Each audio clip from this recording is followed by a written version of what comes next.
is in a lot of trouble. The quickness comes on through, but Carrier is a long way away from the rest of his team, but so is Lucid. And now Lucid is very, very dead. So they end up getting the kill onto the Wukong there. Nothing else happens. Smash actually just kind of chilling. Yeah, Carrier is not going to be able to get in and stop the Sivir from going back. Trample is going to slow him down. They really wanted to get that Essence Reaver, and he can understand it, making sure that Smash has that item already built up. So he finished his role quest, finished a cull, and he is, despite being 15 CS down, and all the plate money that went over to pays is actually staying pretty even on this Sivir in this game. Yep. There's a lot of ifs in this game for T1. Oh, no. Oh, God. That was about the angle that he dodged it on his Riven back in the day. Oh. Beautifully done, even though he didn't really dodge it. He just didn't move. T1 are, it feels like styling on D+ in a draft that's incredibly difficult to play. I mean, I would say that I'd upgrade it to Owner is styling on D+. Well, yeah, but Faker's making some great individual plays as well, right? And it's been them in the mid lane that have really put Showmaker into his grave, but... Okay, this might be a bridge too far. Well, Lucid is going to smite him, and there is a dead Faker. So that is a lot of money going over to Lucid.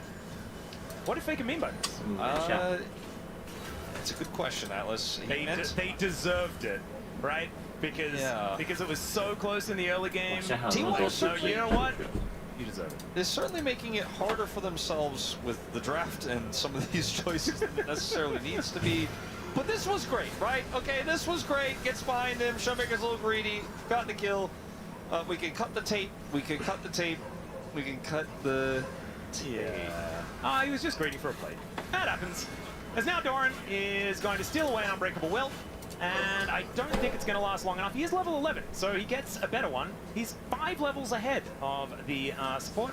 Gotta love League of Legends in 2026. It's kind of just how it goes. Now is flashless, and he may lose his turret. That's a huge wave. He does not have teleport. Rakan alone, I don't think, stops this Gnar push. They might be able to try to make something of it, but without that hijack, it's going to be tough. As Showmaker's like, ow. This is such a weird game in terms of lane assignment, because the Sivir's still in the bottom lane, interacting with Faker. Yeah, On the Hunt has been thrown out here, as Faker is just going to have to walk it off. The Drake is what's on the minds of D+ and T1 right now, as Ona already has it down to 34 health. So they trade the dragons here, one apiece. It's Infernal Soul again. But like I mentioned, that top turret is so dead, basically. I mean, it's not going to necessarily die on this wave, but so much damage has been done to it here. And the bottom one as well. I mean, there's only one plate left in the bottom lane at the same time. No matter how T1 try to run away from these lanes and get better setups, they just keep losing out slowly on the map. That's why, despite a 7-2 kill score here, the T1 gold lead is not that robust. And this Gnar is going to become a bigger and bigger problem. He also has a call that's going to cash in here, which will push his lead to over 1,000. One that does eventuate here, plus the turret gold he's probably going to get here pretty soon too. It's Lucid. Yeah, look for a little bit of an angle towards Ona, who is just really wanting to fight that decoy. Does do so.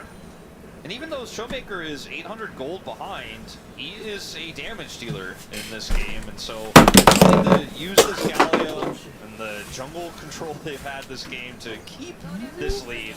Otherwise, it can go away very quickly with just a single team fight from D+, and they are looking to set up for said fight. Korea's Flash and Ghost on this Alistar here for a potential Herald fight. Let's see whether Lucid's just going to be able to start this one up and we don't get a fight, or whether there's going to be a little bit more. Cheeky little ward does give T1 a lot of information, and one also in the pit. Is Faker getting to work on these plates towards the bottom lane as Showmaker just walks through the wind and gets himself down there. We'll be able to protect that turret. So those single plates that are up in the side lanes for DK, let's see whether they can actually take them, as Teleport does bring the Sylas into the top lane. Baker will have to start rotating up now if he wants to be able to join this fight with his ultimate, as they have full Banana Brush control. There's the TP to answer.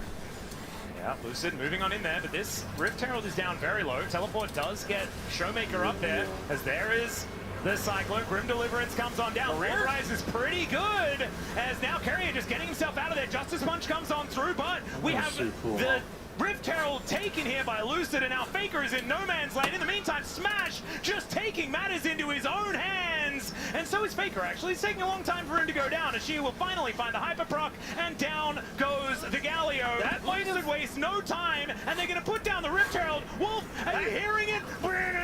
Can you hear I it? I was going to say that might have just been the game-losing moment for T1.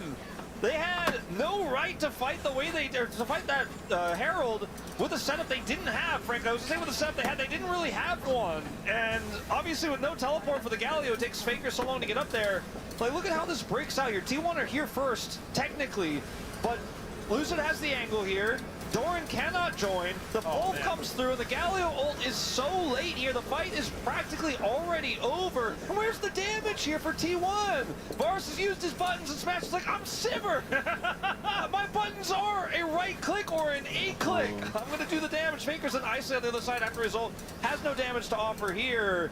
And it's a disaster. They get the Herald, they drop it in mid. The smite went over to Lucid. That's a turret down here, and top turret's already gone. One play left in the bottom lane. Can they punish Showmaker?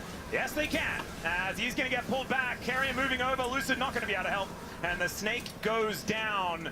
And I want to apologize to D+ fans, because last time we heard someone making the Silver Scrape sound, it was DRX, and then they promptly lost the series. So I am not actually a member of D+, and so I cannot be held accountable. As Smash is going to just throw some Beyblades, and will otherwise not find too much onto Carrier, who is able to battle dance his way out. I thought perhaps instead of trying to chase the Rakan, they might have looked for the Galio in the bottom lane. But instead, not going to happen. As Shio is like, I am better than R, actually. Yeah, just throws a house at Doran. He has an Executioner's Calling, which is insane high value, into the Kingslayer. As Smash is just like, if they eventually don't come and defend this, I guess I'll just win the game. Yeah. And this is the problem here for T1. It's not that they didn't have a lead or anything like that, but it's if you lose one fight, you lose map control with these ranged champions into your heavily melee composition, you're going to have a bad time. You're going to have big problems. You're going to really struggle to match rotations around the map.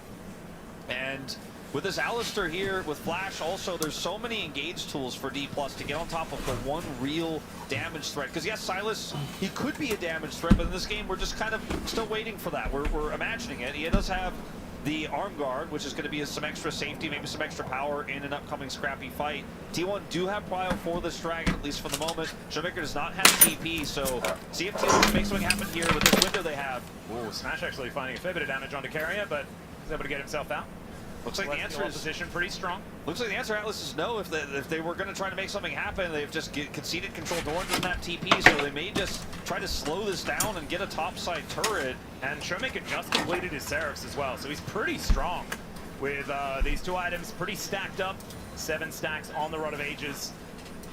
And so this Dragon DP should be going over to DK, as there is, like you say, the teleport coming on forward. Can they find a team fight though? As Grim Deliverance kind of avoided here by DK, but the quickness is so good. Smash does avoid it though. There is a decent petrifying gaze as the Cyclone's there from Lucid. Decoy buys a lot of space as Showmaker does not make it out. Finally, Carrier does fall down, as that is Sivir falling as well, and it's T1's turn to win a team fight. And T1 only lose Carrier here, and they will be able to take out this mid turret. Dragon going over to D+ in the meanwhile, but the gold here feels really nice to pick up for T1. As Maze? Yeah, guess what's I on think the he's map. fine. Yeah, Korea is here. When there's Carrier and Korea in the game, it does make my brain kind of hurt. But Korea was there, and that meant that she was not under too much threat. That flank from Doran pays off, and it was at a pretty heavy cost, right? Like, he is otherwise just trying to get that top turret in exchange here, but he is able to get into the backline. Carrier's charm is massive, and then Doran in backline here with Faker on top as well means Lucid is completely out of the fight. Carrier is collapsed on the other side by Shio, but he is just not really in this fight. You'll take that trade any day of the week. The damage threat's now down for D+, and it's an easy follow-up for T1. They'll take that mid turret in turn, and the gold has basically reset to 0 now. Yeah. So the only real thing the DK got was that Dragon. Definitely a big boon. But T1 do let us know that they are absolutely not out of it yet. Shiu here towards this bottom side will actually be an absolute menace in side lanes on this Nah. As does already have his Trinity Force done, but building towards the next few items will mean that these turrets are just going to kind of melt. Faker does have, with the lead that he has, he does kind of do damage, right? He has a Ribmaker. He is not just straight up no damage Galio. Damage throughput is pretty low, but he does offer a lot in these scrappy fights if Doran gets even a little bit of CC, right, with a Gnar that's stolen away. If Carrier gets another charm like that, Faker's damage, the follow-up is actually pretty strong. And so that is something to consider with this draft, especially with the tier 3 boots that he has in his inventory. And this Zahin is like actually so huge in this game. Yeah. All right. Smash just asking Carrier to be careful. And Carrier probably should have listened. It's a fair bit of damage that he's starting to do here. Does have 2.5 items now complete. As T1 move on over, and they will be able to push Lucid out of their jungle.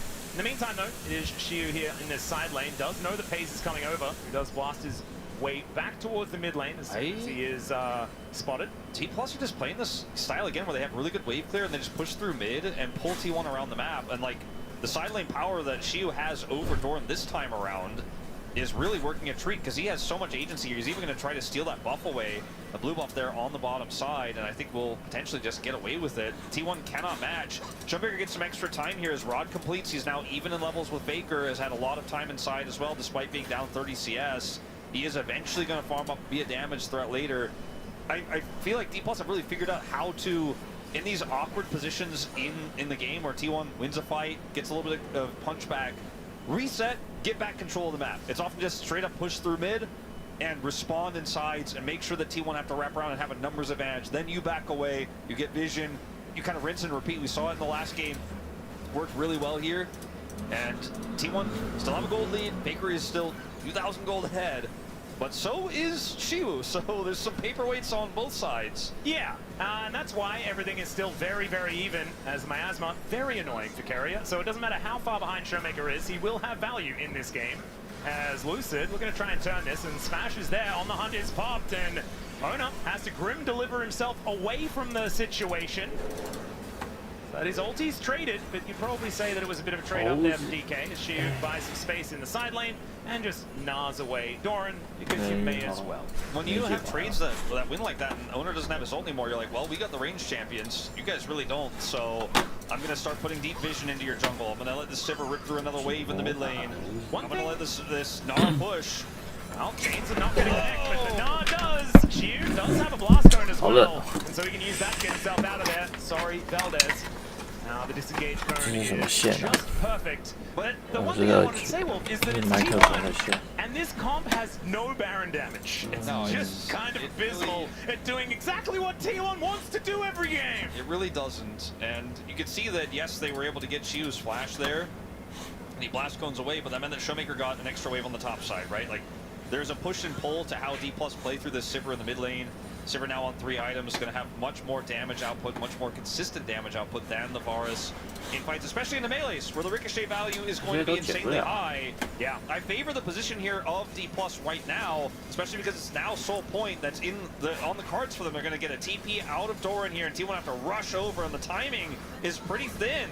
Well, there's a Gnar onto Carrier, as Mega Gnar timing here pretty good for Xiu, but they're unable to actually finish him off. The Drake, though, it does go down as Doran gets the Unbreakable Will, but misses every other button, and now Career is just being annoying where he can. He is going to die, but can the rest of them get out? That is the question. As Xiu, maybe the answer is no. As Showmaker trying to offer some damage back, the chains go wide, but Ona finds his, and Xiu is just going to fall. Steric's not enough, and so it is 2 in trade for Soul Point. So T1 get the gold lead again, but D+ get the permanent stats, and they also now have the threat of an Infernal Soul.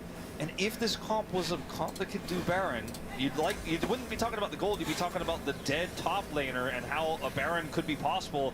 It's really tricky to pull this off as T1, but Xiu also does not have teleport, so even though he's going to be up in 30 seconds here, even if D+ slow this down, he can't get here without walking, and T1 are going to make that call. It's a tough one, but if they pilot this well, got the Alistar ult in tow.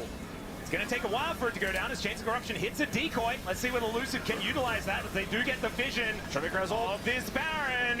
Doran looks for the angle once again, but doesn't find it. Petrifying Gaze doesn't hit much, as there is a heroic entrance from Faker just to try and get out, but it's Zion that falls down first. The Cyclone's so good from Lucid, but he's still going to fall, and Doran is doing crazy things in the backline. Goes golden with his Zhonya's to buy a little bit of time before he inevitably does fall down, and Showmaker's Conqueror is getting so much value in this fight. It's absolutely ridiculous. Faker has to flash to get himself over that wall, but Career's going in once again because somehow he has ulti back off cooldown. Smash grabs a another kill as the gargoyle falls, and the bane of T1 is the Baron this time around. I think T1 had the same read on the game state that we did.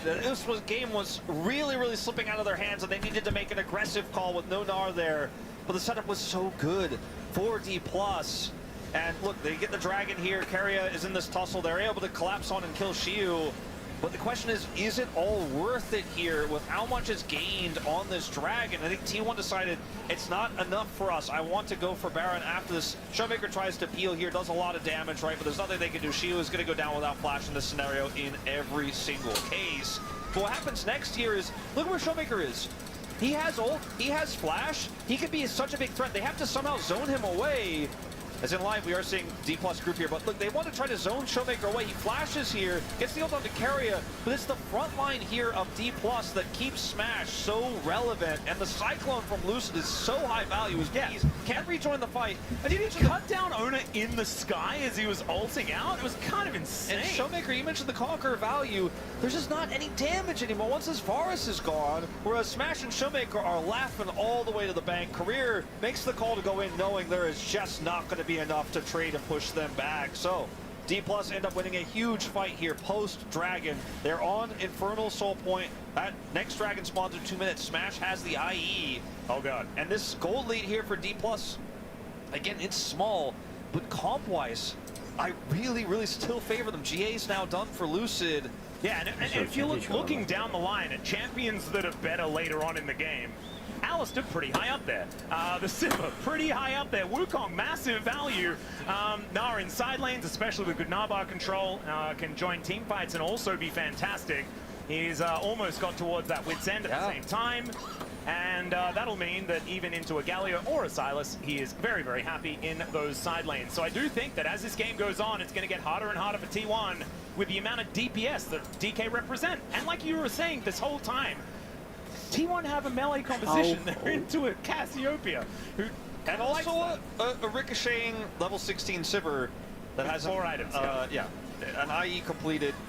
Very scary, very terrifying. And they actually do have the Baron damage, in fact. And now they also have map control. So you have to play around the fact that D+ could do a Baron really quickly. You don't have vision around that. They could also do a Dragon very quickly, then have Infernal Soul permanently for the rest of the game. They have a turret lead over you as well. And with this Gnar inside controlling Doran, it's up a whole level right now. Your angles are pretty weak here. T1 had a lot of control in the previous game. They lost it, right, from D+'s really good macro. But D+ have just gotten, now with this game, so hunkered down in control that T1's rotations to get Baron vision, to get even that one control ward that they have there in the Baron pit means, look at D+, are like, cool, Dragon spawning in 20 seconds. You spend everything to get that one ward in there, but there's the other problem on the other side. Your Gnar problem is not going away. And the thing that I love about this is it's completely against what I was saying at the beginning of this series. Yeah. Which was DK have been known to kind of give up, to kind of feel like they've fallen out of the series, but they are not afraid to keep trying no matter how close to the wall they get. And here in this game number 4, they're looking to try and bring us to 5. This is their sole point as they're looking to catch Faker in this mid lane. Heba Polk to interrupt the taunt, and down he will go. He does go golden, buys a little bit of time, but Smash has delivered another kill. They'll crash the wave as well as be able to take another Infernal Soul this game.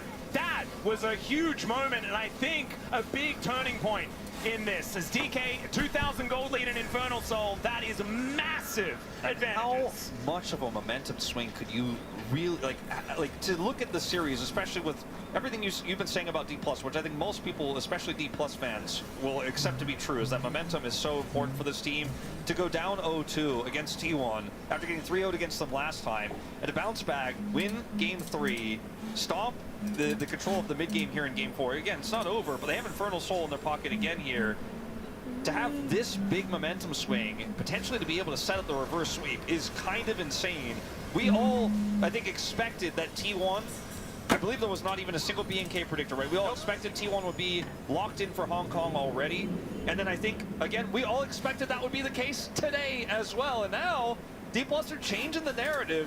Pretty insane. Even with Showmaker sitting 2,000 gold behind Faker, 0-5 Cassiopeia, they have the damage. They have sustained damage. T1 have melee. and they just cannot get map control back to save their lives here, and it could be what they need to save their tournament lives. Again, there's another game to be played after this if D+ closes out, but momentum has certainly turned. The tides have shifted. Yeah. Well, let's see whether that can continue to be the case, because we all know that it's not over until it's over. Showmaker may get delivered some of that information. We know there are some sneaky T1 players hiding in this brush. Showmaker not wanting to walk too close to it. And that does mean that T1 will... also, they don't know where the rest of D+ are, so it's hard for them to collapse here. But it looks like DK are going to look to try and start this fight off themselves as Carrier tries to hold themselves in position, but the heroic entrance only onto Lucid, and he doesn't really care. That Cyclone knocks off Faker, he goes golden, but it interrupts Ona there as well. Grim Deliverance doesn't do much. Faker's dead already. Baron is on D+ this time as it takes down the Zahan, and now Doran tries to do it against Smash, but the flash is too good. And now it's Pays against the world, and unfortunately the world hits back this time. And you know what, Atlas? I think you can make those silver effects, because we are going to 5! Oh my goodness, DK, the one team that I did not think that would be capable to set up a reverse sweep, and they have done it. Nexus turrets in their sights, and they will bring us to a Game 5 and look to see whether they can stamp a ticket to Hong Kong. Absolute insanity. And the greed in the drafts from T1, we called it out in Game 1. We were like, this Yuumi draft is risky as hell. There's so many engage tools. Game 2, we're like, all right, T1, really feeling yourselves again. They pull it off, but in Game 3, they get shut down there. And in this 4th draft, might have been the greediest of all, with all these melees straight up, face up into the Sivir. And that last call where T1 looked for the collapse, they couldn't get Showmaker fast enough. They didn't have any vision of the river, so if they try to go into Showmaker, they might just straight up die. They try to connect on the left side and the right side. The Galio comes through, and Smash is like, this is my favorite moment to play in Sivir ever. He was frowning in the draft, but when he saw those melees stack up in the choke point, he jumped up to 32.3k damage, and he is laughing now as he gets almost 1,000 DPM in this game that may bring D+ to the reverse sweep. We're going to 5 games here, and what seemed certain before this series started, what seemed certain after Game 2, absolutely is completely up in the air now. Yeah, and all I have to say is at least we're going to have ourselves a great pod state, because if it's after 5 games, you all know that we're not going to have very many brain cells left. Thankfully, Wolf, we're going to allow you to go home. It's going to be the rest of us getting up to ridiculous overpowered shenanigans. Absolutely. As T1, not looking too phased at all. As you can understand, this is a team that are not very flappable, and so it's D+. It still has the pressure on them to continue making it happen. But there it is, Silver Scrapes going all the way to 5 here on our last day of the LCK Cup here at the Chichidik World Park. We're going to take another break. When we get back, the space will break that one down. We'll have that covered in 5th game.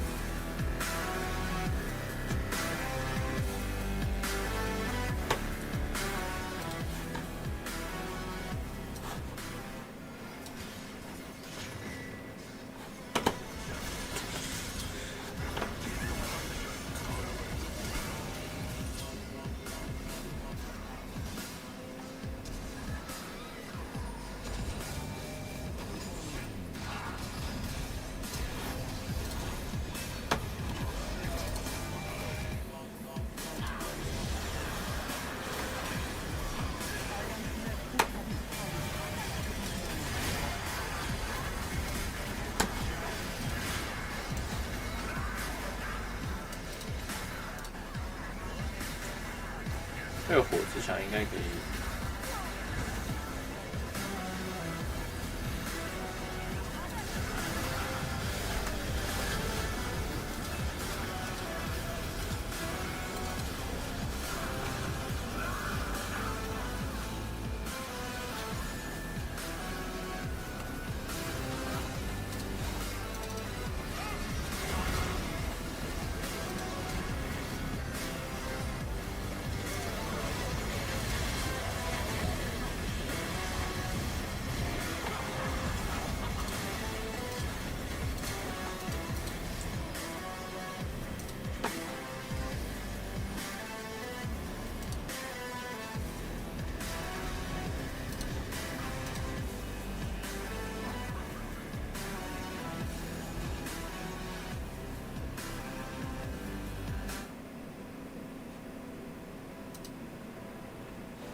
热量。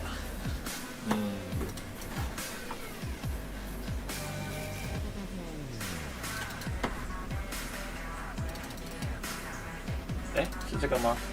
好像点错了。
感觉范围太后面。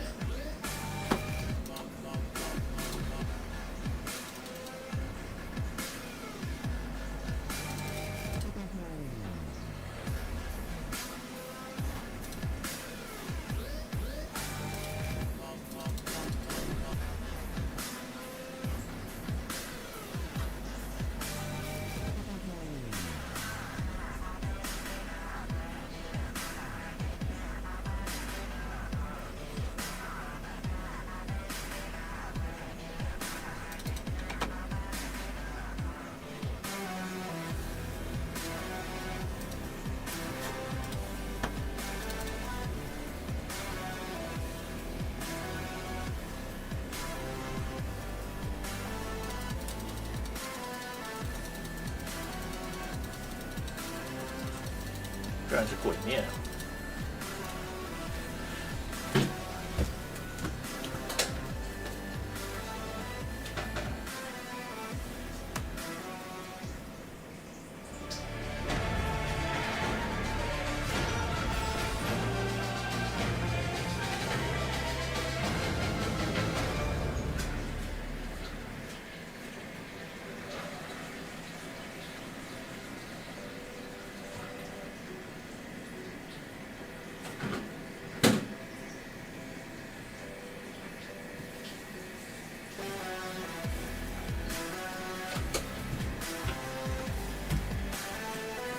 What's going on, everyone? Wasn't Showmaker 0-5? Why is Silver's Craves playing? How did we get here? It is a Game 5 upcoming. D plus Kia doing it differently. It wasn't on the back of Showmaker, but it's now the proverbial Splinter raising the Ninja Turtles, the young Ninja Turtles, and getting it done with him struggling and getting a win over T1? This is crazy, but we're here. You know what? Showmaker would rather go 0-5 than 0-2. Because if you go 0-2, that means you stop trying, right? He just locked in. He kept going mid lane. He kept getting ganked, but he came back into the game. Yeah, and you know, no one thought it would go 5 games. Actually, you know what? Can we pull it up? There were a couple people that thought it would go 5 games. That's right. Wants to look at this. G-Sun, Pony. That's it. That's all we need to talk about. All right, that's all we need to talk about. It's G-Sun. G-Sun, yeah. G-Sun thought it would go all 5. But again, what a way for D plus Kia yet again. We used it in game 3. It was great. It was determination when things looked tough. Showmaker lapping, the gank in mid that didn't work out for Lucid as well. They had to laugh that off and continue to work through it, and they were able to do so. I think once again, we're kind of seeing gold leads. We talked about this earlier in the LCK Cup, not being as meaningful. And we ended up with a draft coming out from T1. The casters talked a good amount about it. A lot of melee champions, a lot of dash-based champions into this Cassiopeia. They went to Silas because there was a ton of ults available with a lot of value. But as the game goes on, you know, you have the Sivir into Varus, which is a good laning phase, the Sivir into all those melee champions, the Cassiopeia into all those melee champions, the Alistar as well. Eventually the game is going to get to a point where if you don't close it out, you're going to run into problems. And that's what we did end up seeing. And I think we saw from T1, so often for T1 it's been the T1 Baron. but with Baron being more difficult, it's not the same out that it used to be. Yeah, I think they definitely struggled with that, especially with the comp, which, you know, with Lethality Varus, they had like a really thin Zahen, but it just wasn't enough. They weren't far enough ahead to just rush a Baron. And yeah, I thought this pick from Showmaker was perfect. The Cassio in this position just did so much work. Yeah, Brendo, and you called it out. It felt like they would have some difficulty trying to get onto the Fed Sivir in late game. But how did we get there? Well, again, just maybe doing something that you're not allowed to do, like the Cass said, going for this Rip Herald. Yeah, managing to steal away the Rip Herald in this situation, and it ends up being a very Bro, split this is fight a guy. in this scenario, but the Zahen just not really getting too much value in this scenario, and kind of T1 having to back away on no health bars, the Varus going down, and I think just a good job, because again, they were at a deficit in this situation, but D+ finding the flank angle, and being able to take down Faker here as well. Yeah, I think especially because all that damage from T1 just went directly into the Alistar with Unbreakable Will, and then they were all low, just dying to all the poke from the Sivir and the Cassio, and then they were like, well, we just gotta leave. They didn't even get to use the Better Gnar ultimate from the Silence. No, definitely not. And then, same area, the T1 Baron, as you're calling. The changes have been talked about very, very clearly, where it's no longer you get a 10 gold. It is tougher to take. It's the new Otacon if you get it wrong, and again, it's just a tough spot here for T1. We kind of saw this in the last game as well, where they just started up the Baron.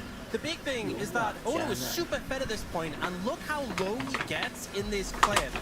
He's nearly dead already, and he doesn't have his passive stacked up because you need to fight champions to get it stacked. So he tries to join the fight, and he's dead. Doesn't get to res, doesn't get to come back into it. You've lost your most fed member already. We see Doran trying to get onto the Sivir, but it's great peel from Korea here, who keeps him alive. All he can do is stall for time. Fake is out of mana, and also is trying to shred through a Cassiopeia who's pretty bulky at this point. And it just seemed pretty doomed from the outset. Yeah, I think in theory, like this comp from the side of T1, if everything is working together, you know, you got the Rakan that goes in, the Galio on top, you're attacking the carries, you have the follow-up damage from the Lethality Virus, that all makes a lot of sense and it should work. But if the turn multiple times is going to look like that, where it's very broken up and you're losing your very fed member first and you don't have all of those, you know, follow-ups like I was talking about, you just have nothing to kill the carries of DK. Yeah, and great for DK to get to that point, but we've seen so many times throughout this year, it's not about getting to the point to win, it's trying to close the game out. And it was tense from here on out, but finally D+ find the fight that they want and close this one and put T1 to the sword. To me, this is where it's kind of hit critical mass. Again, they put a lot of CC into the Alistar, but we see both Smash and Showmaker together controlling this choke. The Miasma goes down, the melees really struggle to push in. We see them try and move in, but they're just getting shredded. Ona has to jump into the pit, dies to the Baron, having a rough time against the Purple Worm today. And then Doran tries to go forward, but the Sivir, Cassiopeia at this point just shred him. And in the meantime, what can the Varus do against Wukong Gnar on his face? Not much. Yeah, I think as long as DK don't, you know, overplay their hand at that point, it's pretty much a done deal. And you saw that Carry was like trying to get those stacking CC ultimates that I was talking about, but it was just never going to work. Yeah, and you know, this game 5 is going to be won by players, and I think when you look at D+ Kia, you've had a lot of these guys in the system, had their attempts to try and beat T1 specifically in Best of 5 is not able to do it, but it's going to be that man on the bottom side of the map in Smash who has just been so phenomenal when given the right tools to carry, and doing it against his whole squad as well. Yeah, I mean, he's been in great form. I feel like really being a big driving force, and I think the team knows they can rely on him. If we get to these later stages, you know, AD carry's been such an important role, the added resources are given, but he has always been a player where when we've seen him succeed, it's because you put resources into him, and he can always take over in the later stages of the game. Yeah, and then on the opposite side, you know, you could see the pressure now starting to get to Doran. We saw earlier, it was very talked about, career under pressure, but Doran with the big sigh there. And he's been pushed, but he's had success here with T1. A lot of the other players on T1, they have lost a best of 5 and have felt that before. He hasn't yet and hasn't been there. You kind of wonder if the pressure's gotten to him.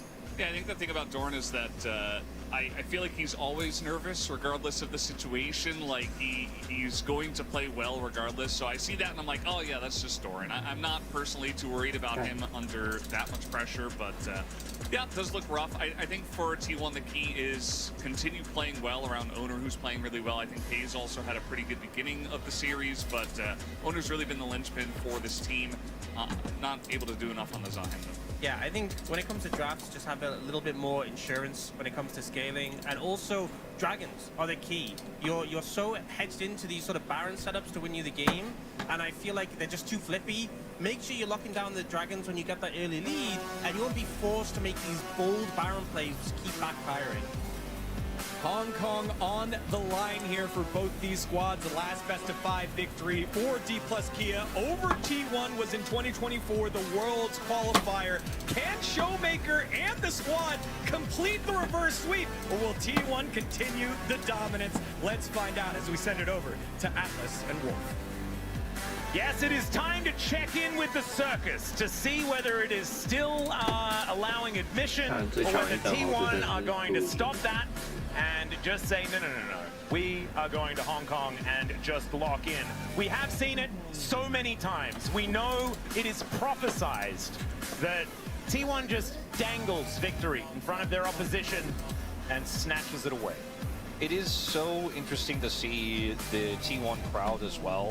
You can see on their faces, at least in when I see their faces, they trust that this Game 5 is still going to be theirs. They're not worried about the momentum swap, but the series that you come to watch today, if you're a T1 fan, if you were the lucky one to get the ticket, it's always so hard. Yep. You probably thought you weren't going to get that much of your money's worth, but now you get to watch your team either potentially bomb out here or stop the reverse sweep. And stopping reverse sweeps in Game 5 is always so tricky because your back is against the wall in terms of your mental.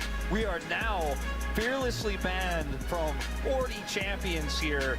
Across these roles, we have all the enchanters gone basically, and it is just going to be a bloodbath here. Going for first pick again is T1 rather than counter pick. This Deep and Fearless is a bold choice that did not pay off. Yeah, it didn't work in the last game. I don't know why it would work now, especially with the fact that we are into the weeds, right? We are going to see the Bard and Nocturne both be banned away here. Down to Zoe's and things like this. Obviously, Vi has been a mainstay as well. So this is interesting. Now, the big picks again that we discussed last game are still out there. The Callista is a huge one. The Aurora, which is also flexible, massive here. This is the Yorick ban. Someone wants to play Cannon. I think so. At least keeping the opportunity open here. And so what's this final ban going to be? Do you just ban the Callista? Last time?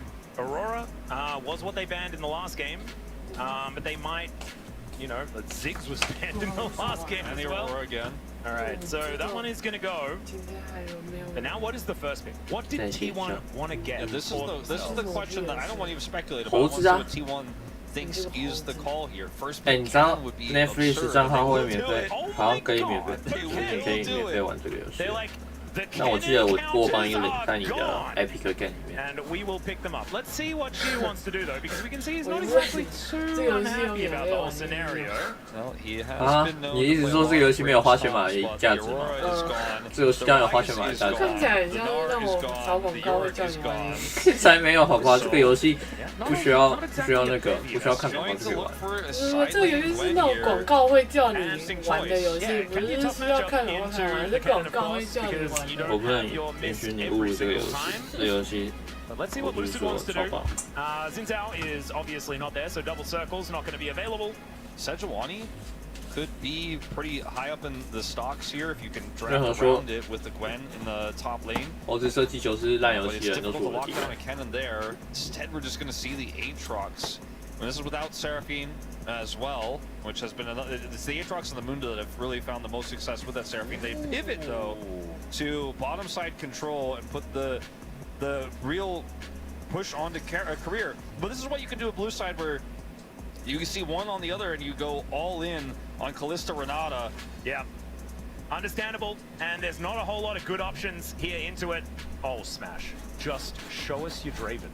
Just show us your Draven. They could also just try to play the Corki. I mean, the Corki is still available.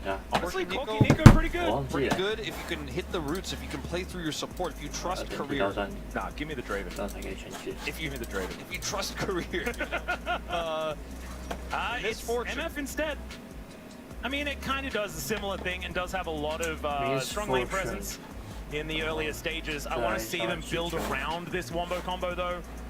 We'll see what T1 are going to be banning away to allow for that. It's so hard to build around it now, though. If Rel jungle was still a thing, you'd be like, all right, I can see the angle there. Hell yeah. But they only have Pop Blossom to set it up so far, and I don't know what mids they could pull in here for Showmaker to make that happen, as we'll see a Victor ban looking for any sort of scaling damage here for Faker. Yep, I think Victor a good choice. Probably would have been nice for D+ as well, but not going to opt to go that way. As T1 see where their focus is going to be. They could also ban away mid laners and allow the fact that Faker has played more champions competitively than any other player on the planet. Is a good ban here. Yeah, I do think that that's one of the other setups you could have for the MF, and one that Faker is just not that interested in playing, frankly, in a draft like this. Now, do you ban like an Aurelian Soul? Like, what other scaling damage are you really worried about here? I think the Victor was the biggest problem that they had to solve for. And if there's a jungle pick that they know owners been playing that they've run into, they could ban that as well. The Trundle is going to be what they opt for, which doesn't tell us a whole lot just yet. I do really like the Trundle though, just because it's great into MF. So you can remove that, not have to worry about the whole pillar interrupting your good time with bullet time. If we play a war of attrition in terms of scaling with the side lane power this Gwen has, I think there is a real world as they ban away this Akali here for a Smolder to actually shine through on either mid lane to get to late game, but with this Gwen, it could be a potential pickup here. Is it just Sejuani threaten Yasuo? I always just want it to be Yasuo, to be honest. Maokai, pretty good into cannon. And you also then allow yourself to play double AD carry if you want to. 我现在觉得我的硬碟不够。 Maokai Tristana, I don't want to get too hung up on the Smolder, 我也才 but can work here. 1.5 GP 而已，1.5 GP 而已， You trust that 怎 you 么可 can 能会很多？ survive and play through that Gwen side lane. The Anivia is the scaling damage that's here. That's not the Victor for Faker. A lot of zone power here, and it works incredibly well if you can control bottom side with that Kalista Renata lane. The problem is it's pretty short range. Yeah. And you're kind of at the mercy. Obviously, this has to be a blind pick here for Faker. So, is the Anivia the choice? And if so, what is the punishment going to be out of Showmaker here? As it is going to be locked in. And now, what is Owner going to be playing in the jungle? It needs to be a fair bit of physical damage, I could imagine. You don't really want just solo Kalista as, wow, Alan, those is something they thought about, but doesn't really have CC. You're so reliant on the Kennen and the Anivia setup here. And you're also playing into Maokai. Aatrox makes a lot more sense to me. Yeah. Although he's still going to struggle into the Maokai, like any melee or low-range champions, like the Kalista, like the Kennen that's trying to flank, will struggle with. The Tristana was the one that everyone had on their minds, I think, here. And this composition can get crazy explosive really fast. There's a lot of side lane power in both the Gwen and the Tristana here for D+. And the thing is, I love Tristana for so many reasons in this draft. Because you've got a Kennen that you're worried about. And so what does Buster Shot do? It just solves the Kennen problem in one fell swoop. And also, and so it's going to be so hard for Doran to find the value unless they get that ulti on cooldown. It also has a pretty fun matchup into the Anivia. You can avoid the wall entirely with your rocket jump. You can, if you have any sort of CC set up here by this Maokai, run away with scrappy fights and skirmishes. And if you end up, for example, if the Aatrox gets caught by the Maokai and then the Tristana gets a kill, you can really go toe-to-toe damage output-wise with the Kalista, even in the mid-game. And the side lane threat here for D+ is double that of T1's. And that is something that has been a problem for T1 in this series. In terms of macro, D+ have gotten the better of them. The wins that T1 got were through big glow-ups from Paige, the big leads that he got, the massive Yunara, the Zeri. That's not necessarily been through the map. That is where D+ have been making the better reads. Yeah. And one thing that T1 does have that we haven't really spoken about just yet is FaZe is playing Kalista. And honestly, oftentimes, that is just enough. It doesn't really matter. It can be Callista and 4 other champions of any ilk you would like. As long as he's on this champ, he can make magic happen. Let's see whether he can as we get into the Rift for Game 5.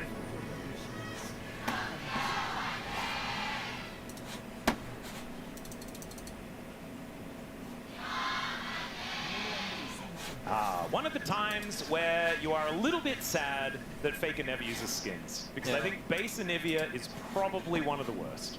Well, it's because there's so many great Anivia skins. Sometimes, though, you gotta remind people how long you've been playing the game. True. You know what I mean? Yeah. Sometimes that old blocky Nintendo 64 Anivia is just the world needs to see. Wouldn't it be great if you could actually revert like character remakes as well? So like if you pick Tarek, you could actually choose the pizza feet if you wanted to. I would love that. I'm a big fan of that concept. Yeah, I know. You are a little bit of an old school gamer. Yes. As we know. He's finally a nostalgia addict, you could say. Finally beat Dark Souls 3 last night. Nice work. It's hard with the How many child. years too late is that? I think probably like at least 9. Not bad. You know, could have been over the 2 digits. I think you've nailed it.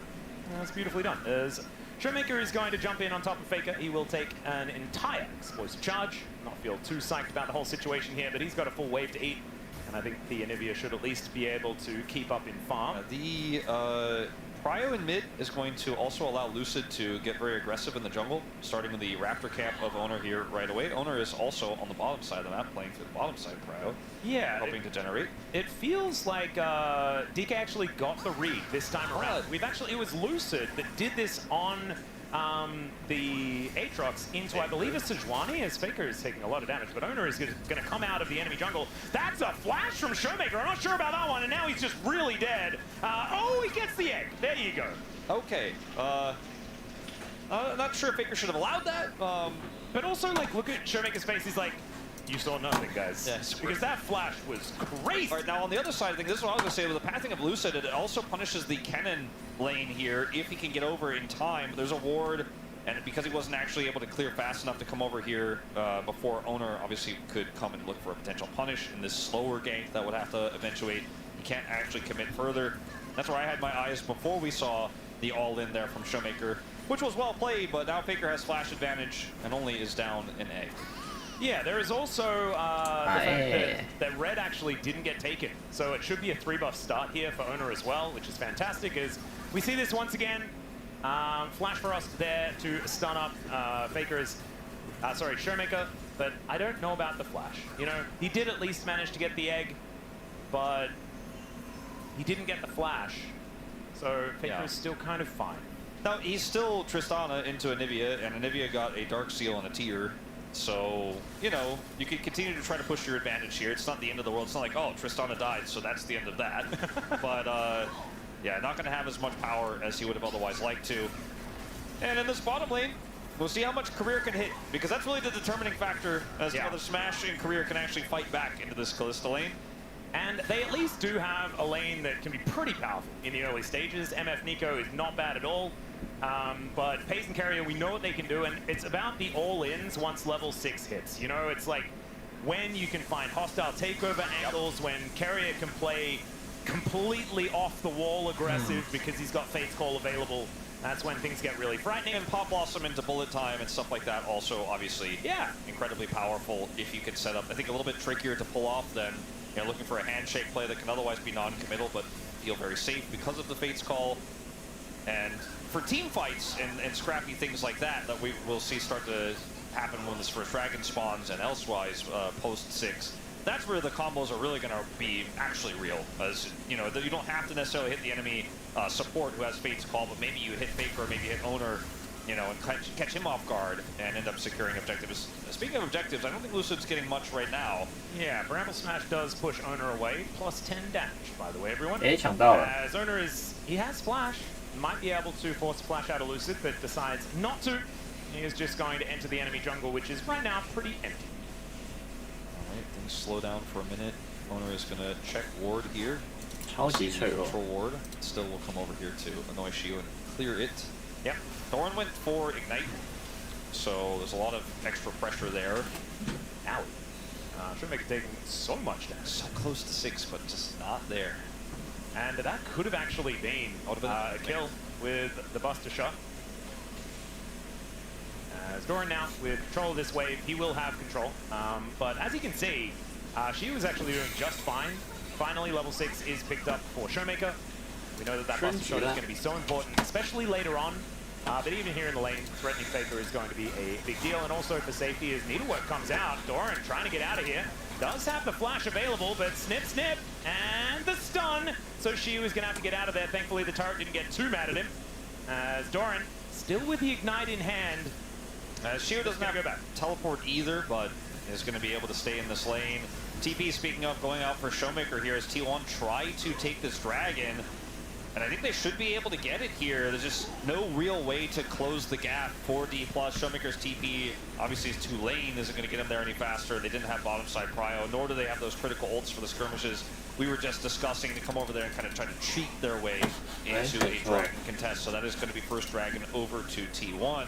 Crazy we could have another Infernal Soul here with Kenta as the second. That would be crazy. It's starting to get a little boring. Like, I usually am a big fan of Infernal, but maybe it's a Cloud this time. I feel like T1 series almost always has a Cloud Soul in it, so I think we're kind of due. So next, it's not going to be any of the tech dragons. No, but yeah, it could be a whole lot of things. At least it's not going to be Kento. So can guarantee that Orcs is paying attention, and it's Game 5 DK versus T1. He's probably going to be paying attention in a series like this. As Lucid stealing away some more Raptors, feeling good about that one as Faker gives Showmaker the good old thumbs up. Faker still has flash, but I mean, this is a Maokai with ult. Yeah, there's the nature grasping, gets the flash out of Faker, and just keeps walking. They know that Owner is likely nearby, so he's not going to commit any further here. Takes a lot of damage. Yeah, Lucid gonna be able to get over this wall, and Faker going to stop him from having a good time. I believe did not have too much frost on the Maokai. And Lucid is able to get that smite very, very quickly. Carry a nice handshake onto Korea there, who does get the snare on the pace. My God, that damage. That damage was pretty unreal. Yeah. Wow, okay. And that's a BF sword back. That's a big one. Carrier could have been Fate's call there. Now Showmaker's just going to go in again. Yeah. Faker still has a little bit of mana. This is somewhat risky. So, Buster Shot is available here. Showmaker decides not to use it. Egg available there for Faker, so he can play a little bit more aggressively. Meanwhile, here towards the bottom side, they desperately want to get that plate. They're unable to do so. That is just prepared for them for next time. Yeah. We've had so many near successes here for D+ in this game and have not eventuated in anything big or real just yet. It's T1 picking up these small leads. It's the MF lead in CS, though, that is really the one that you're holding on to, and it's going to even have a little bit of extra plate money on top of it here with this extra hit on the on the bottom turret. Yep. And in the top lane, you know, this Gwen is doing really well so far into this cannon pick here for Doran. So that's a big boon here for D+, because if your Gwen falls too far behind to be a threat in sides, it really hurts your game plan heading to mid game and beyond. I feel like Shio has really exceeded my expectations in this matchup. Obviously, it was a blind cannon. So Shio feels confident in this matchup regardless, but I didn't know that this early on it would be going this well. So that's fantastic. Does have his Boots of Lucidity already completed. Wanted to make sure that he has as much movement speed up here, but also getting as much ability haste as he can find. He also loves his jungler Lucid, so... True. And he also likes having flash available, which I imagine is something that you would like. Alright, Showmaker is once again going to have to deal with that Glacial Storm as Shio doesn't quite find the needlework this time.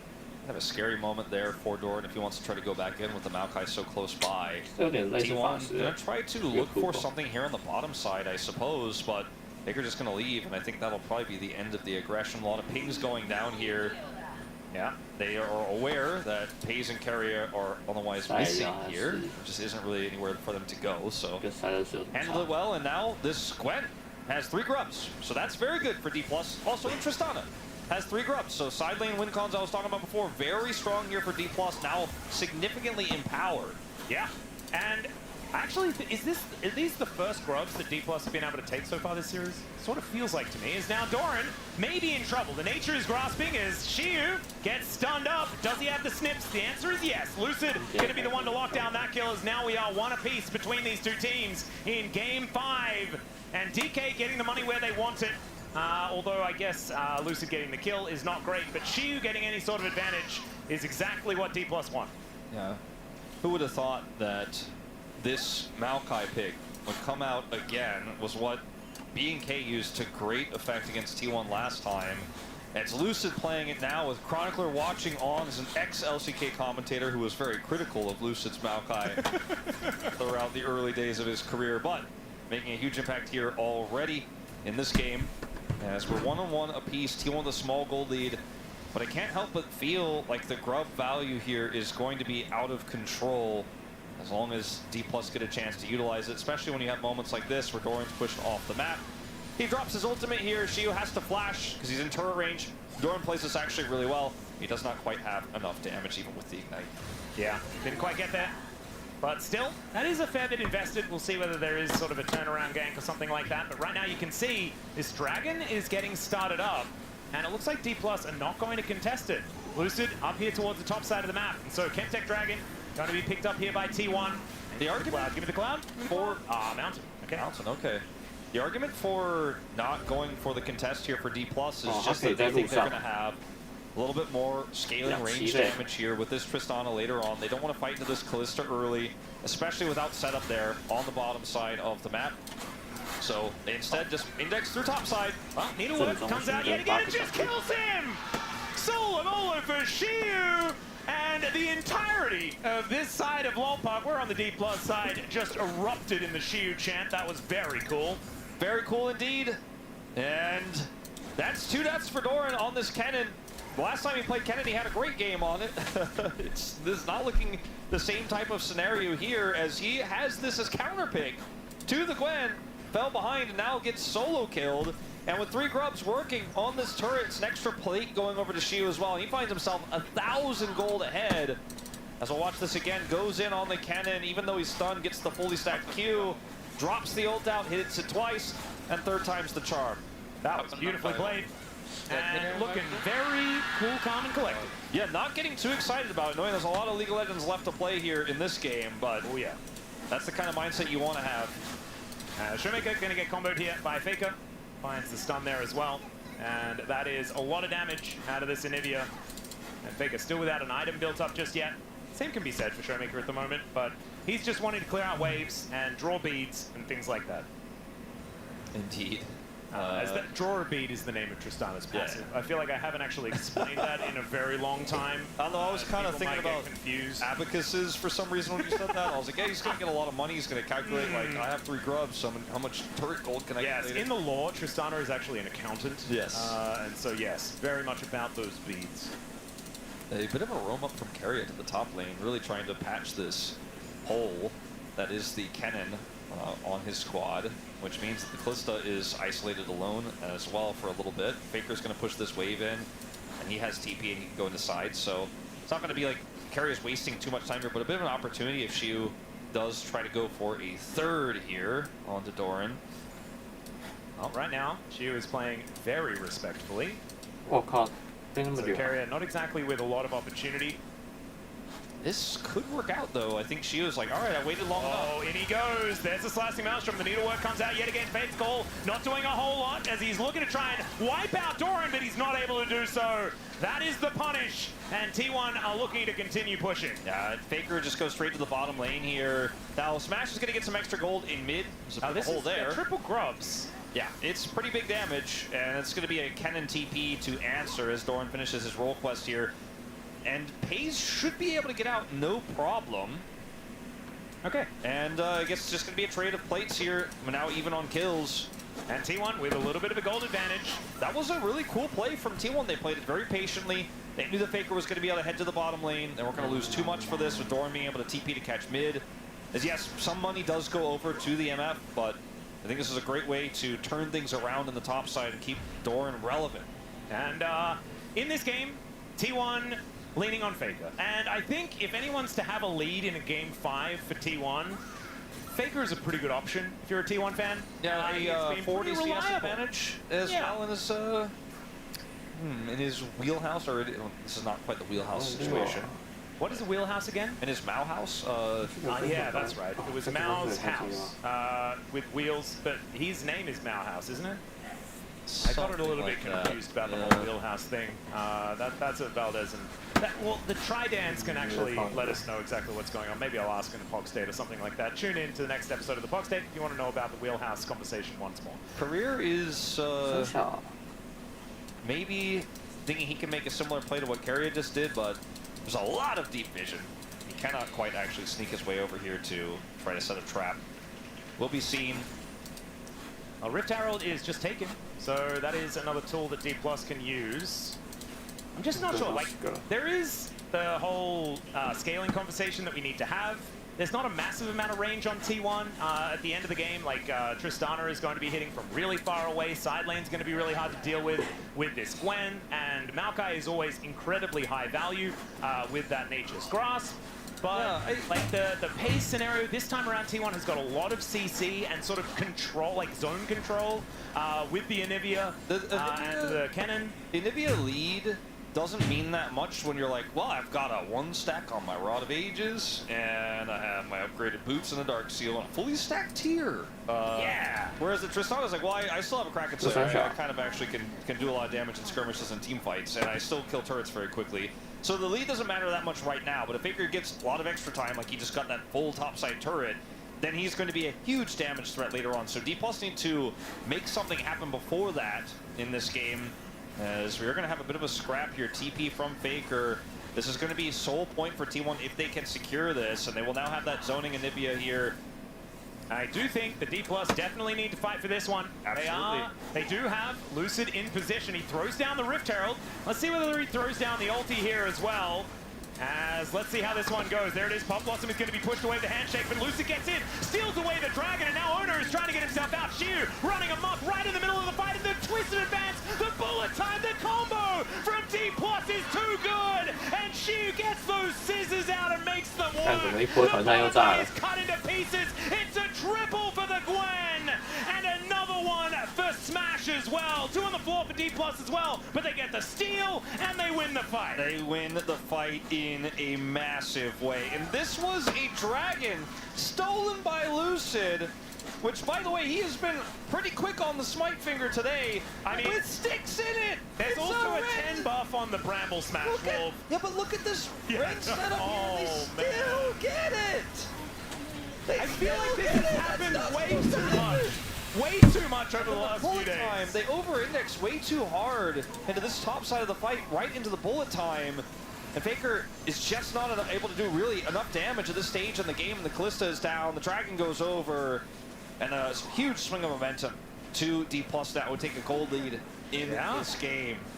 And a Gwen with the Mountain Break stacking up feels pretty good. And she's also now got a Dusk and Dawn, so it's a pretty scary Gwen. This stage 2 item spike feeling pretty good in this current season of League of Legends. And so Faker still with a big gold lead.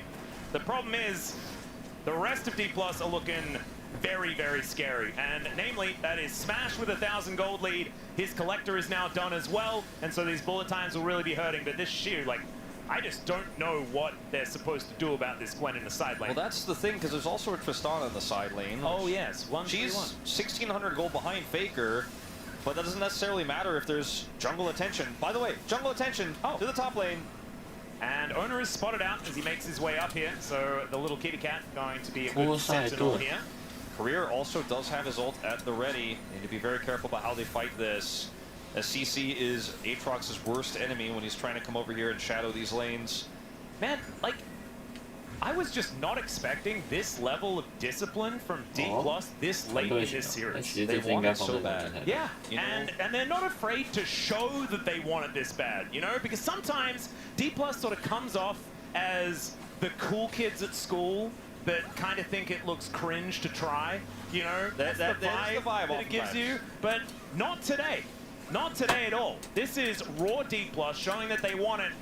And we'll see whether they can actually get there. See whether they can save you a very large coffee bill. Yeah, well, this is Career as well, who's the rookie, right? The one who was actually in tears after the win that brought them to their first of what could be potentially 3 for the reverse sweep. As Xiu is going to get ulted here. Yeah, Faker is going to find the chain CC as well, and I don't think the Gwen is immune enough. Does have the needlework, but it's not enough. So Faker going to be grabbing his first kill of the game to augment his 50 CS lead. However, there is Tristan up here. Okay, I thought we were going to see a heavier commitment from Career and that maybe they were going to try to trade for a turret. It's not going to be any real cross map here for D+. This bird is becoming problematic. Yeah, they're going to try to clip its wings, but Faker says, nah, I'm just going to TP. I know the Maokai is coming. Oh, and also just gets to steal all of Doran's farm? Although he didn't. I think Doran actually got it all. But now they're in a spot to maybe even get something done on the Showmaker here. Playing both sides of the map with this one a little bit. Oh, Baron is just getting started at 20 minutes into the game. They push them away, and now we have to find some setup here. It has to be Career, really. I mean, this time around, they have a fair bit of Baron damage, but they also have ridiculous Baron turn. As they look for Sheer, who teleported towards the top side, and there is the Buster Shot now on cooldown. That means that Doran's value is a little bit higher. It's 2 seconds. Slicing Maelstrom will be back up off cooldown once again. I think that was the right call from a Showmaker, though. If they end up losing Sheer there, it's a disaster. Smash gets some extra free time with his turret. Career, though! Oh, dear. Flash Frost not going to quite connect, though. Shape Splitter is enough to get Career out of there. All right, he's getting more work done on this turret now as well. He might get the whole thing. Yeah, hold up. And this is, I mean, 3 grubs at work, continuing to be a problem here for T1. He's not going to get the whole thing on this wave, but does a lot of damage. That's really just a Buster Shot to stop this Baron and to stop any sort of follow-up there. D+ read the play well. And I think T1 were wise to drop Baron with the Maokai coming over. It was just too risky. There's too many circles. There's too many people stuck in a Baron pit. And this is exactly where D+'s composition is going to shine in a scrappy situation like that. I like T1 trying to see if D+ mess up the rotation. It is really at very little cost to them. Ultimately, Smash gets money, and he's 1,500 gold ahead of pace. Yeah, this is a big lead for the Misfortune, as now T1 thinking about setting up for Soul Point once again. Last time around it didn't quite work, but they are in position. Doran with Teleport that he did manage to get from his quest. It's up and available. As she is in the back of this pit now. Teleport comes in. Showmaker is turning up as well. As Lucid, it's a lot of sticks. Try and keep this Gwen safe, as like you were saying, that is a lot of Ren stacks into this Dragon. Let's see. Lucid now throws out the ulti. Can Ona get it? No, it's another steal! What the heck, Lucid? As once again, Shiu is now immune in the back of the pit. Not anymore, though, as he needs to slink back into the mist flashes over the wall. Highway robbery complete, and they get out. How many times is Lucid gonna get away with this? It's insane. His smite game today, and it's again into the Ren. Yeah, Ren, and like, isn't it same level smite at least? Yes. Like, he's what? I don't. So I think we were calculating this like a couple of days ago, and it was because there was actually a difference in smite upgrades and blah, blah, blah. That was at play here. This was not. This was like T1 had a massive secure advantage, and Lucid said, no, I have Bramble Smash. It's fine. And it was fine, actually. Yeah. It's the pajamas. The pajamas really allows you to understand smite timing better. I think that must be what it is. T1 are also not in a position here because D+ used very little. They only really used the Maokai ultimate there to secure this. Yeah. Lucid just saying, slow down, slow down. Yeah, he's like, I'm gonna smite at 3K. And he did. Or something. And get out. Okay. He's going to ult at 3K, but then he just nailed the smite immediately afterwards. That was what G-Sun just let us know, and I apologize for mishearing the first time around. So the Baron angle here for T1 is kind of awkward when they're on red side, right? Like, this is the power of blue side here for D+, where they actually can play around this Baron a lot more comfortably, and they have the Maokai.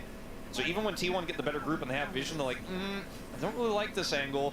But if they send somebody over and try to hard commit, and then they get pushed off the Baron, anyone who's left in the side lane who has TP, which right now the soul laners don't for D+, but when they do have that TP back up, Xiu can stay inside with his 3 grubs and get some real damage done, and then still show up for the fight if T1 decide to kind of call his bluff and say, all right, well, we're going to stick the Baron. So this is the side lane power really starting to come into work. The later we get into the game, the more deadly it becomes. Yeah. Like, Showmaker right now is still 1,700 gold behind, still doesn't have his second item, but the Gwen is already a problem. And also, Showmaker basically needs to hit Buster Shot on Doran, and everything's going to be okay. That's basically his whole job. He can negate an entire cannon. So even if he is still going to remain behind, not without any items, he will keep value, which is very similar to what happened in the last game as well. The 0-5 Cassiopeia with Miasma is one heck of an ability against a whole bunch of melee dashy champions. And with the Anivia pushing into the Gwen has really strong wave clear and just doesn't really care that much. And you can see that Showmaker's having some free time to farm into the cannon here top side. And if T1 make a rotation one way or the other, can end up losing out on side. Showmaker doesn't have his TP back just yet, and we're still 2 minutes away from that dragon. So the game is going to slow down here for a moment. We'll see some, roaming supports trying to find angles here. Keria tries to come over and see if Showmaker's going to get a little greedy. He doesn't. Career also fighting for this vision. And this is the most interesting thing that's going to happen here for a little while, is just a little vision check on Baron as Smash continues to destroy these waves, frankly. Yeah, he has his Bloodthirster. He's on 3 items. He has that extra shield, so it's very difficult to collapse on and punish him. And Wolf, let's think about what the world is going to look like when there are Mountain Souls up and available. Yeah, it's pretty... on the table in the next minute and a half is Soul Point. I mean, there's a Seraph's here for Faker. He's going to end up, being a pretty tanky bird. Oh, yeah. If plus he has his egg, of course, if he ends up going down or ends up being under threat. So that, is pretty strong for him. Obviously, the cannon can get a little bit of extra work done, but it's Gwen and the MF that I'm, really concerned about. The extra shield for the MF, and sometimes just mean a little bit of extra damage. That could be all the difference in the world. The Gwen, same story. More difficult to kill because she is just, in general, so powerful inside and requires so many people that if she has those extra resistances, which she already has 2 dragons worth of, then you get rotational power as well as D+. So, very powerful dragon for either side. Not as strong as Infernal Soul, but you know what? I was ready for a change in this series. Anyways. I actually think that Mountain Soul is really, really interesting, especially with the fact that Lucid, the one true tank, here in this game, benefits a lot because he's going to be building those resistances. But every time you build an arm guard, it just feels doubly as good, right? He has an arm guard. Shiu has the arm guard. So it's a good point that you raise. Arm guard on Lucid is kind of crazy. It's extra safety. And you know what? Maybe it gets him into range somehow. True, there you go. Very well. He's also got a Leandrius here, so saplings are very annoying.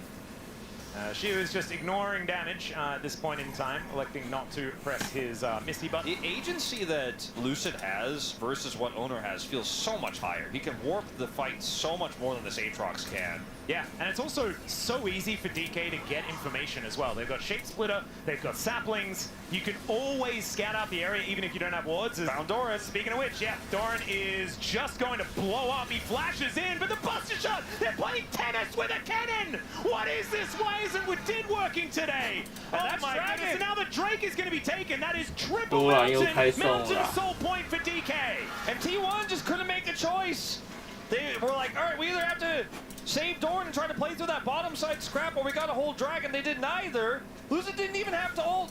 So he still has his ult here to now try to secure Baron, and T1 are a million miles away. Oh my goodness, a DK doing it? There's Are they gonna reverse T1 reverse sweep T1 out of the LCK Cup? Surely not. And not on the Baron, as Owner is going to rotate over. Like we were saying, that informational advantage is still there for DK though. That Lucid ult. As Owner, let's see whether he can get it done, as the Baron is smote away by Lucid, of course. Twisted advance to take down the Aatrox, and Smash is going to get flashed on by Faker. He will go down, but Keria is going to explode as well. The resets for Showmaker, and he looks for another explosive charge. Man, he's drawn so many beats this game, and you can see that range is just kind of absurd.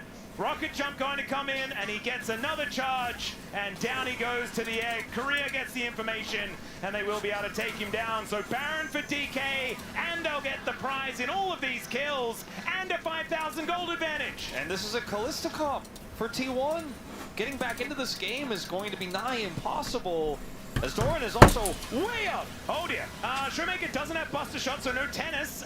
Lucid is like, come on man, are you hitting him back? And Showmaker's like, no, I'm tired. I can't do that. I'll just kill it instead. And it is going to be the tree that's given kill credit this time around. Trade, but it's a support for a top laner. As Doran getting caught here on the flank is just exactly what you were talking about. And it's tennis time. Yeah, the Kennis. I really like it.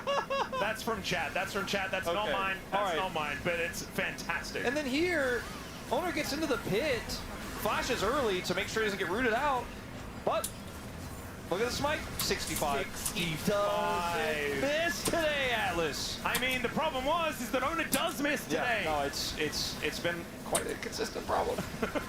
And this is like, if you go back to some of these smites that Lucid has gotten over Owner, this could have been a 3-0. Like, we might not even have gone to game 4.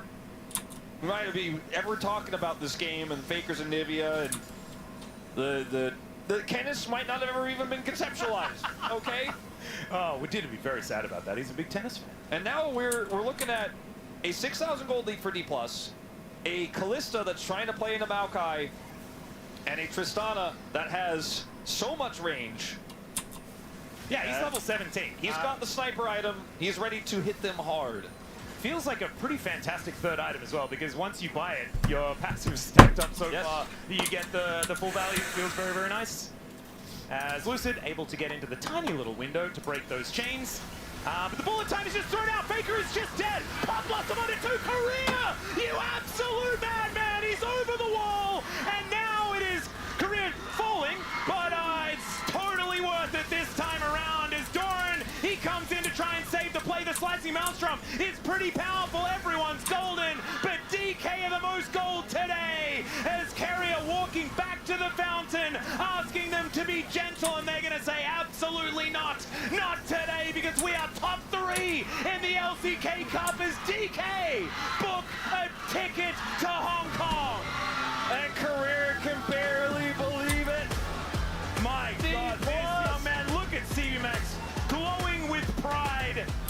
And I have to say, man, I am so proud of this young player in the bottom lane. He emotionally broke down. We've seen this so many times before, especially in CV Max teams, but it shows that what they did, what feedback he did get, it worked. Because that last Pop Blossom was fantastic. He was fine for the last 3 games of that series. And D+, what an incredible performance. And look at that pride. And this is something Digon said earlier on. You cannot deny that CV Max has passion. He does, and I think all 10 of these players do. But for somebody like Showmaker as well, who hasn't been able to reach these heights in a very long time, it has gotta feel so cathartic to finally get that successful reverse sweep. To win against T1 in the best of 5 for the first time since 2024. The last time they were able to do it was in 2021, okay? This has been a really big early year for D+ again, but this time the heights are higher than last year.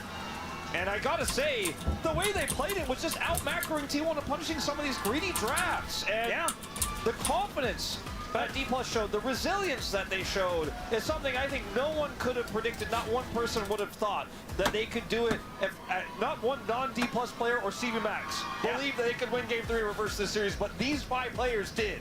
And do you know something that is a little bit ominous? Is that we've only had a few reverse sweeps in recent history. One of them was that HLE versus Gen G reverse sweep that we saw put HLE out of commission for 6 months. These can be really difficult things to bounce back from, and so I think that T1 fans, you're going to have to get behind your team to make sure that they're going to be okay. As Kesper Cup as well, DK versus T1 also was a reverse sweep. Oh my goodness, it even goes deeper. It's crazy that with the undefeated run that T1 had in Gen G, that they are just not going to be in Hong Kong. They're not going to be in our top 3. They're not going to be playing in front of that massive crowd. T1, who have been the most international team, the team that wins Worlds over and over and over again, they travel more than anyone else, are just not going to be there. It's just hard to fathom that, especially because it seemed like a shoo-in against B&K. It seemed like a shoo-in here, and after they were up 2-0, I was ready to pack my bags and go home. Yeah, and D+ did not lose sight of the possibility of that reverse sweep, the possibility of popping off. Career is in tears after the win, and he is fist pumping at the win here at the end of Game 5. Uses the Pop Blossom that sets up the end of this series. But T1 got outplayed, and they got outplayed in 2 best-of-5s back-to-back against Rise Group teams. I don't think they're Rise Group teams anymore. No. I honestly feel like a change of the tides. Yeah, and the way the LCK has leveled up over the last 6 to 8 months has been kind of absurd. I think the roster changes in this year's Stove League as well have really made things interesting. And look at this, like Korea absolutely losing his mind. And I don't think, like, even if you're a T1 fan, you cannot help but be proud of this D+, because I personally, I doubted them completely. After that 0-2 down, it was just sad. And then, you know what? They actually turned it around, figured it out, and shielded mega damage in this game. I'm probably going to so pick up proud of BLM. these I kids, don't know. man. I think these guys deserve it. They worked really hard. They played their hearts out tonight. I'm going to give Korea the POM. I don't care. I just want to give it to him. He didn't play the best. However, this was a story of him holding it together in probably one of the most high-pressure scenarios ever in his career. So Lucid's going to pick up POM though, and I actually have a feeling that, you know, this is the smarter choice. The guy played ludicrously I well. voted for him. I thought his smites were what saved this series, but also his his Ambessa game. incredible. His Ambessa game changed the entire course of this series. Changed the entire course of history, Atlas. As once again, T1 will not be going to first stand, will not be going to the LCK Cup Finals. Last year it was Hanwha Life Esports who knocked them out early. Yeah. But a more surprising adversary here. 2 surprising adversaries in both B&K and D+. D+ getting their first ever reverse sweep. And crazy. It means that we will not have the defending Kesper Cup champions at first stand. We will not have the defending world champions. However, we may have the defending ASI champions at the at first stand. Yeah. So B&K could do it. That would be absolutely insane, as we are now going to get all of D.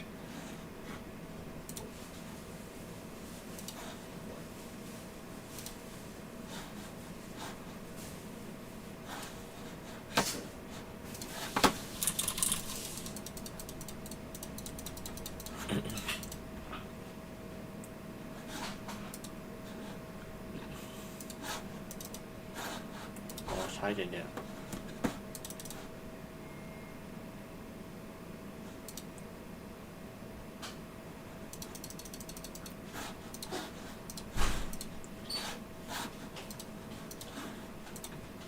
才2万4而已哦。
没有农地要种，要晋升暗影还是太慢？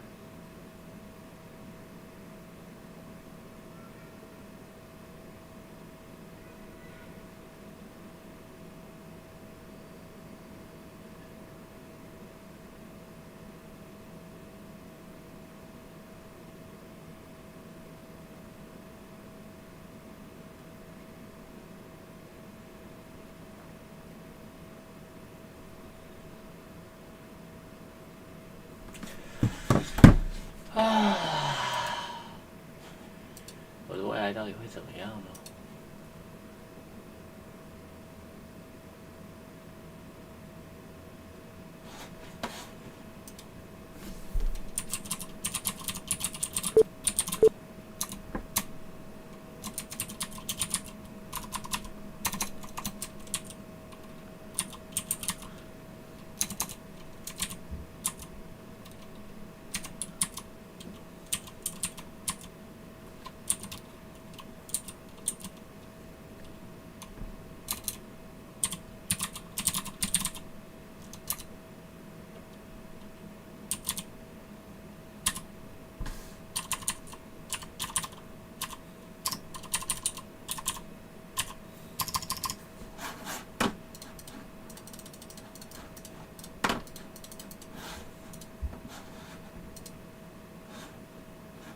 短小之智慧获得生命啊！赶快进啊！